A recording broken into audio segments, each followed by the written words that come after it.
Bismillahirrahmanirrahim. Assalamualaikum warahmatullahi wabarakatuh.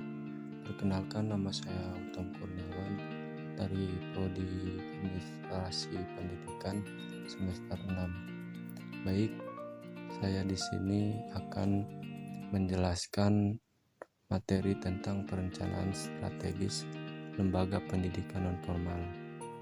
Langsung saja, pertama mungkin ada perencanaan pendidikan non-formal.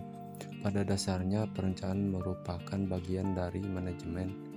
Manajemen program pendidikan non-formal adalah terapan dari pengertian dan prinsip-prinsip manajemen umum. Selanjutnya, fungsi dari perencanaan pendidikan non-formal dalam pembangunan masyarakat.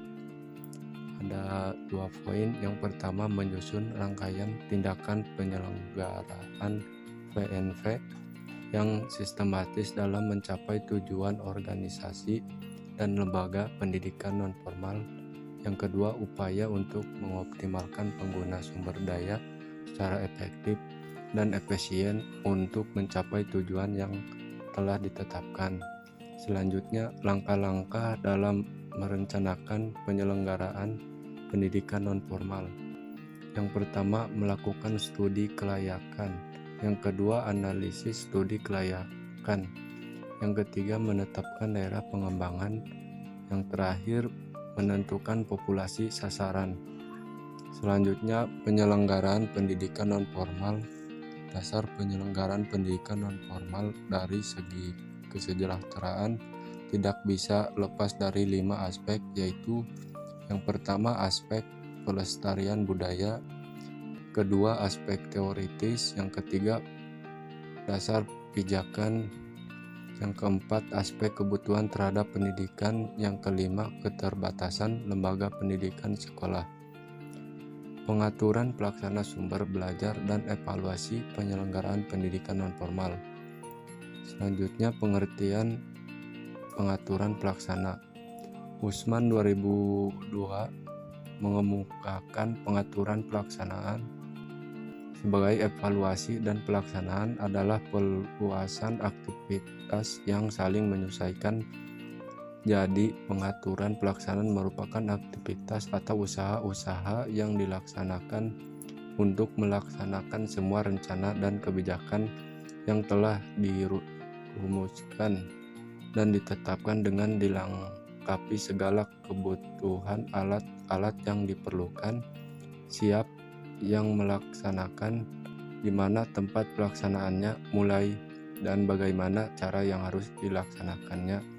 Suatu proses rangkaian kegiatan tidak lanjut setelah program atau kebijaksanaan ditetapkan yang terdiri atas pengambilan keputusan, langkah yang strategis maupun operasional atau kebijakan menjadi kenyataan guna mencapai sasaran dari program yang ditetapkan semula. Selanjutnya, pengertian sumber belajar penyelenggaraan pendidikan non-formal. Klarifikasi sumber belajar. Yang pertama, manusia, sumber, orang, masyarakat. Yang kedua, bahan pengajar. Yang ketiga, situasi belajar, lingkungan, dan pesan. Yang keempat, alat. Yang kelima, pelengkap belajar. Yang keenam, aktivitas teknik. Selanjutnya, penyelenggaraan pendidikan non-formal. Ruth Loos 1976 mengemukakan bahwa evaluasi program adalah proses pengujian berbagai objek atau peristiwa tertentu dengan menggunakan ukuran nilai khusus dengan tujuan untuk menentukan keputusan-keputusan yang sesuai. Berdasarkan pengertian ini, maka evaluasi program adalah kegiatan pengujian terhadap suatu fakta atau kenyataan sebagai bahan untuk pengambilan keputusan. Selanjutnya, penyelenggaraan pendidikan non-formal. PKBM diselenggarakan sebagai tempat bagi warga untuk memperoleh pengetahuan dan keterampilan dengan memanfaatkan sarana, prasarana, dan segala potensi yang ada di sekitar lingkungan kehidupan masyarakat dalam rangka untuk meningkatkan taraf hidupnya. Yang terakhir, pengaturan pelaksanaan sumber belajar dan evaluasi penyelenggaraan pendidikan non-formal. Evaluasi hasil belajar peserta didik berarti kegiatan menilai proses dan hasil belajar siswa, baik yang merupakan kegiatan kulikuler dan ekstrakurikuler. Dalam evaluasi program, pelaksana atau evaluator ingin mengetahui seberapa tinggi mutu atau kondisi sesuatu hal sebagai hasil pelaksanaan program setelah data terkumpul dibandingkan dengan kriteria atau standar tertentu.